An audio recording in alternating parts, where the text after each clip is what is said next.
الرافع المعز المذل السميع البصير الحكم العدل اللطيف الخبير حليم العظيم الغفور الشكور علي الكبير الحفيظ المقيت الحسيب الجليل الكريم الرقيب المجيب الواسع الحكيم الودود المجيد الباعث الشهيد الحق وكيل القوي المتين الولي الحميد المحصي المبدي المعيد محيي المميت الحي القيوم واجد الماجد الواجد الاحد الصمد القادر المقتدر المقدم المؤخر الاول الاخر الظاهر الباطن والي المتعال البر التواب المنعم المنتقم عفو الرؤوف المالك الملك ذو الجلال والاكرام رب المقسط الجامع الغني المغني المانع الضار نافع النور هادي البديع الباقي وارث الرشید الصبور. اللہ کے 100 ناموں کے نیچے ہم سب اس بات کا عہد کرتے ہیں، آپ ہو یا ہم ہو، ہم اس بات کا عہد کرتے ہیں یہ پاکستان ہماری ماں ہے، اپنی ماں سے زیادہ اس پاک سرزمین کے وفادار رہیں گے. اور اس کے بعد قائد اعظم بیرسٹر محمد علی جناح نے جو باتیں کی تھی، میرے بڑے بھائی تارڑ صاحب بیٹھے ہیں، لاء میں میرے سینئر ہیں، قابل احترام ہیں، اگر ہم ان کی گفتگو پہ جاتے، ان کے فرمودات پہ جاتے، یقین کیجئے پاکستان آج سپر پاور ہوتا. اور یہ بنے گا جس طرح صوفی محمد برکت علی صاحب فرمایا کرتے تھے. وہ کہتے تھے تمہیں جنگل میں تنکے چنتا ایک ملنگ یاد آئے گا، جب وہ کہا کرتا تھا ایک وقت آئے گا کہ دنیا کے فیصلے پاکستان اور اسلام آباد کی ہار نامے ہوں گے، لیکن اس کے لیے ہمیں کھڑا ہونا ہوگا، مضبوط ہونا ہوگا. اس آدمی نے کہا تھا جناح صاحب نے کہ مسلمان مصیبت میں گھبرایا نہیں کرتا. تو پھر انہوں نے آپ کو آگے کی ڈائریکشن بھی دی، حکومت کیسے کرنی ہے، فائنانس کیسے چلانا ہے، لا منسٹری کا کیا کام ہے، بیوروکریسی نے کیا کرنا ہے، آرمڈ فورسز نے جس کو ہم اسٹیبلشمنٹ کہتے ہیں، آرمڈ فورسز نے کیا کرنا ہے، سیاستدانوں نے کیا کرنا ہے.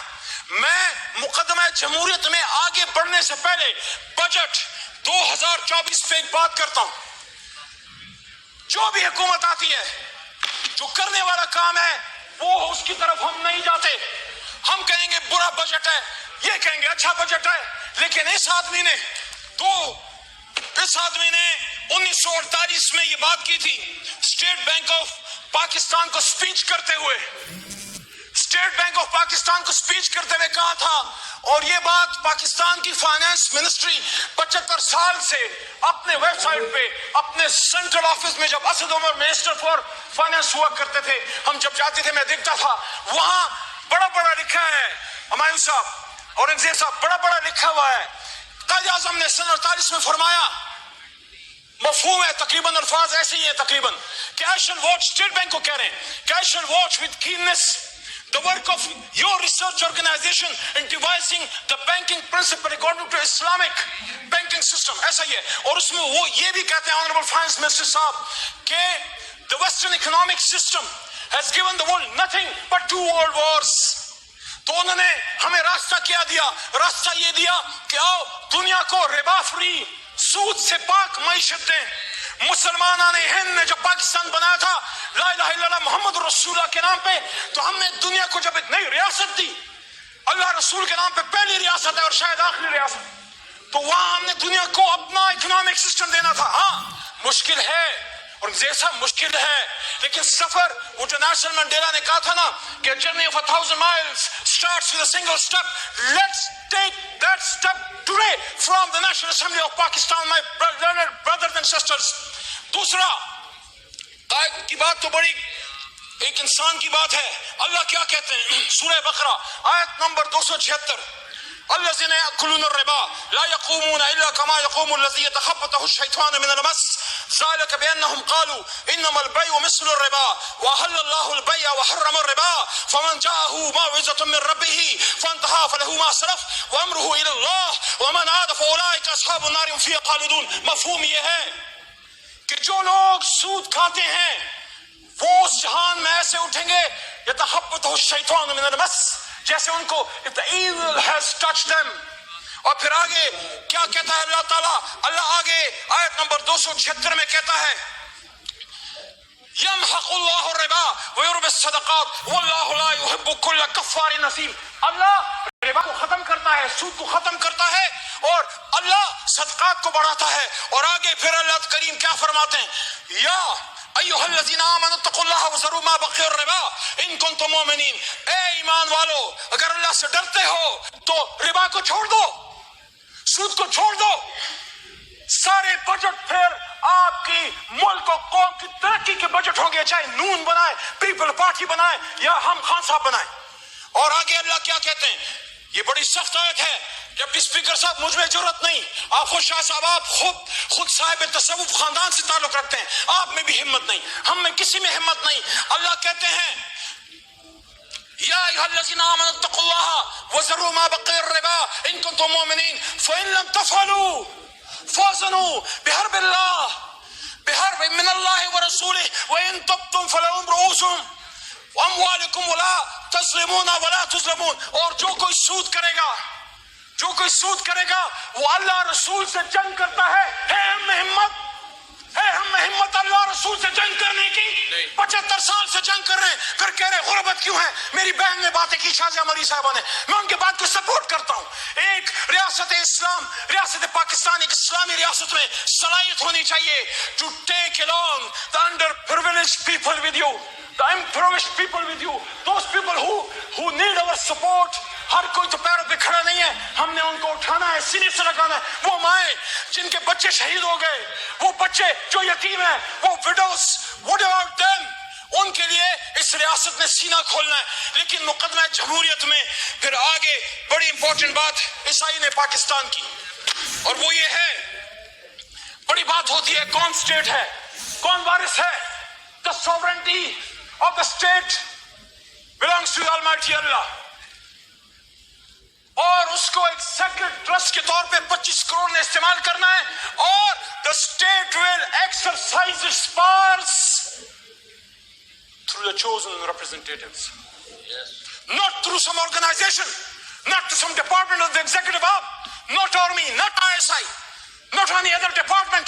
They are only the supporting arms. بہت ضروری ہے, جس طرح ہاتھوں کے بغیر آپ اپاہج ہیں, اپنی آرم فورسز اور انٹیلیجنس ایجنسیز کے بغیر آپ کچھ نہیں کر سکتے. But who will decide the policies?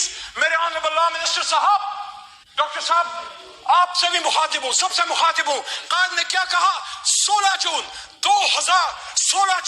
1948, قائد نے اسٹاف کالج کا اسپیچ کرتے ہوئے کہا, مفہوم یہ ہے, الفاظ ادھر ادھر تھوڑے سے ہو سکتے ہیں, کہتے ہیں this is the legal position.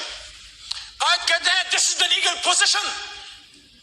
The armed forces are the servants of the people of Pakistan.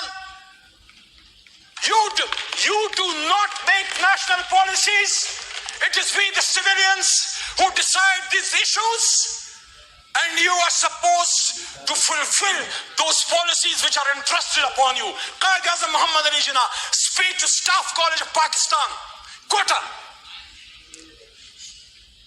تو میرے جناب ڈپٹی اسپیکر صاحب, میں مقدمہ جمہوریت کے آخر کی طرف آتے ہوئے پوچھنا چاہتا ہوں, یہ عوام تو چن لیتی ہے, اس عوام نے تو چنا لیاقت علی خان کو بھی چنا, کیوں اس کو چنا دیا گیا, اس کے قاتلوں کو کیوں فیسلیٹیٹ کیا گیا؟ جا کے ہسٹری پڑھو. آج اگر میرا لیڈر عمران خان کہتا ہے حمود الرحمان کمیشن پڑھو, اس لیے کہتا ہے کہ ایک الزام تو لگا بھٹو پہ, ادھر ہم ادھر تم کا, لیکن کیا کسی کو اصل حقیقت کا پتہ ہے کہ یحییٰ کا کیا کردار تھا؟ وہ یہ نہیں کہہ رہا کہ ایسے حالات پھر خدا نہ کرے, معاذ اللہ, یہ ملک تا قیامت رہے گا, لیکن اس سے سیکھیں. اس کو پھانسی چڑھا دیا دوسرے کو, بھٹو کو. آج میں یہاں بطور سیاسی کارکن ڈیمانڈ کرتا ہوں جناب ڈپٹی اسپیکر صاحب, پاکستانیوں کو بتایا جائے ایک ایسی خاتون جو کھڑی ہو گئی, اس کو لیاقت باغ میں جب شہید کیا گیا, قوم کو بے نظیر بھٹو کے قاتلوں کا اصل چہرہ دکھایا جائے, اس پہ جوڈیشل کمیشن بنایا جائے. DGISPR صاحب, آپ کہتے ہیں judicial commission, yes we are with you, make a judicial commission on 9th May. We want to know who were the people who committed that folly. جس نے بھی کیا ہے, ہم میں سے ہے, کسی اور میں سے ہے. میرا لیڈر 200 جیل میں تھا, حراست میں تھا, اس پہ جوڈیشل کمیشن بنائے, لیکن جس نے کیا اس کو سزا دے. میری بوڑھی ڈاکٹر یاسمین راشد کا کیا قصور ہے؟ آپ ہی کی طرح, ماں جی آپ ہی کی طرح کی وہ سینئر سٹیزن ہے, کورونا میں ہیرو ہے اس قوم کی. یاسمین راشد کے ساتھ ساتھ ہماری عالیہ حمزہ کا کیا قصور ہے؟ شاہ محمود قریشی کا کیا قصور ہے؟ ایک سینئر پولیٹیشن، پاکستان کے لیے جدوجہد کرنے والا، ریمنڈ ڈیوس کے معاملے پہ استعفیٰ دینے والا، میرے جناب ڈپٹی اسپیکر صاحب، میں آج اس سوال میں کہنا چاہتا ہوں، میں سائفر کیس کے ایک دن رہا، میں عدالت جاتا رہا، عمران خان بری ہوا ہے، میں کہتا ہوں سائفر پہ جوڈیشل کمیشن بنائیں، اور جو بات محترم نواز شریف صاحب کے پرسنل ان کے ترجمان مسٹر محمد زبیر صاحب نے کی تھی کہ اس وقت آرمی چیف نے انہی کے ایک شخصیت لیڈر میاں صاحب کے الزام ہے، اس پہ بھی کمیشن بنائیں۔ میرا سوال یہ ہے کب ایسا کیوں ہوتا ہے؟ ایک منتخب وزیر اعظم کے ساتھ ایسا کیوں ہوتا ہے؟ 88 میں جب بے نظیر صاحبہ کی حکومت آئی، 90 میں IGI کس نے بنائی؟ 90 میں IGI کس نے بنائی؟ کیوں اس کو 5 سال پورے نہیں کرنے دیا؟ اور اگر نواز شریف آ گئے 90 میں تو 93 میں جتنا بھی کوئی قصور تھا، آرمی چیف کو برطرف کرنے کا اختیار قانون نے دیا تھا نواز شریف کو، کیوں اس کی حکومت ختم کی گئی؟ 99 میں کیوں نواز شریف کو ہتھکڑیاں ڈال کے بھیجا گیا؟ کیوں بھیجا گیا؟ تو جب میں نواز شریف کی اس کے خلاف اگر اینٹی جمہوریت کوئی کام ہوا ہے تو میں پھر ایوان کے سامنے مقدمہ کیوں نہ رکھوں کہ آپ کے سابق وزیر اعظم آپ کو نہیں پسند، آپ اس سے نہیں ایگری کرتے سیاست سے، اس پہ لائف اٹیک، 1-2 منٹ جی، اس پہ آخری اٹیک ہوا، لائف اٹیک ہوا، باڈی میں 4 گولیاں کھا کے 350 دنوں سے جیل میں ہے، اس پہ جوڈیشل کمیشن کیوں نہ بنے؟ کتنی بے نظیر، کتنے لیاقت علی خان، کتنے بھٹو قربان کرو گے؟ ہزاروں سال نرگس اپنی بے نوری پہ روتی ہے، بڑی مشکل سے ہوتا ہے چمن میں دیدور پیدا، مقدمہ جمہوریت یہ ہے۔ میرے بھائیوں، میری بہنوں، میرے دوستوں، do not fight for power, don't go into power politics, do not fight for power, fight for the people of Pakistan۔ شکریہ، آپ شکریہ، مائک کھولیں۔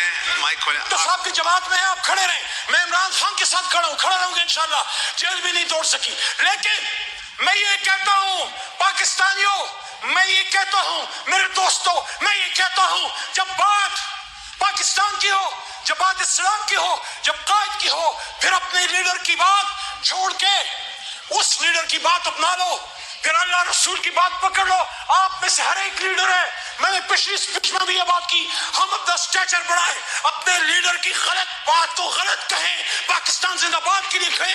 اور اس شعر کے ساتھ اسپیکر صاحب، آپ کو شعروں کا بڑا شوق ہے، صاحب ذوق ہیں، یہ شعر اس مقدمہ جمہوریت کا درد ہے، یہ شعر اس مقدمہ جمہوریت کا درد ہے، یہ عمران خان کا بھی درد ہے، یہ نواز شریف کا بھی درد ہے، یہ شہید بھٹو کا بھی درد ہے، یہ قائد اعظم کا بھی درد ہے۔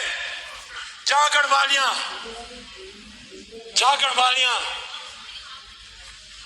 رچ کے لٹے، سوئے تسی بھی ہو تو سوئے اسی بھی ہیں، لالی اکھیں کی بے دستی ہے، روئے تسی بھی ہو تو روئے اسی بھی ہیں۔ پاکستان زندہ باد، جمہوریت زندہ باد، عمران خان پائیدہ باد۔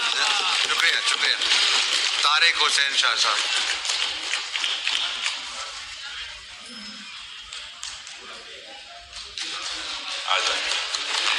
بسم اللہ الرحمن الرحیم۔ السلام علیکم محترم اسپیکر صاحب، ڈپٹی اسپیکر صاحب، بہت بہت شکریہ کہ آپ نے مجھے فلور آف دا ہاؤس دیا کہ میں بجٹ 2024-25 پہ کچھ باتیں کر سکوں۔ سب سے پہلے تو میں فائنانس منسٹر صاحب کو اور میرے چھوٹے بھائی علی پرویز صاحب جو اسٹیٹ منسٹر ہیں ان کو کنگریچولیٹ کرتا ہوں کہ ان حالات میں بھی، جو کہ to be fair in difficult حالات میں آپ نے اس کا بجٹ لائے، جس کے لیے